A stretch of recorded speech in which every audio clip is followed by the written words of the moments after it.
had a pretty big realization that I wanted to share with you. I just shared it with my husband a couple minutes ago. Yesterday, I spent half the day cooking. Okay, I don't really love cooking, but I love feeding people. It's in my lineage. My mom is an amazing cook. She's fed so many people in our community. My grandmother was an amazing cook. She's literally fed and kept most of our community in her home. So it's in my lineage. And so I love feeding people. And one of the things that really drove me to do that yesterday was to also make sure that my son is surrounded by community. And I think one of the most beautiful ways to do that is to invite people over, feed them, talk, exchange ideas, conversations, belief systems, opinions, and you get exposed to a lot in that way.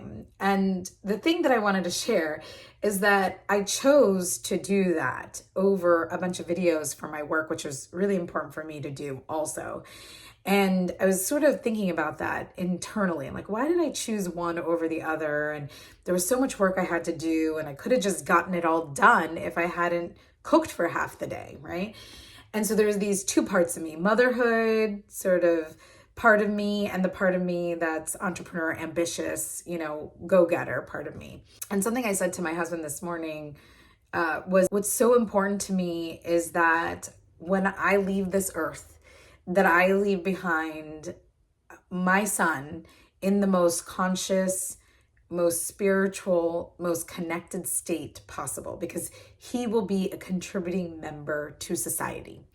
And that is one of my biggest, I don't want to put legacy on him because that feels like a lot to put on a child. And I don't mean it in that way even, but it's sort of the closest word to what it feels like. It's like I want to pour into him so he can literally pour for other people when I'm no longer here. And that seems to be more important to me than even some things around my work. And that was a huge realization, honestly, because even though it may not seem like it, it was a huge realization because motherhood is really powerful. And I think as I was growing up, I made it mean that it is something that you're going to lose yourself in, that it's not very valuable. You don't make any money, and you're not very powerful unless you're making money and, creating amazing things in the world. And I just want to say, man, it is the hardest job being a mother, and it is the most profound work that you could do in the world. To raise a human being in the most conscious way, to make them a good member of society, to allow them their freedom and to become who they're meant to be. It is the most profound work you will ever do.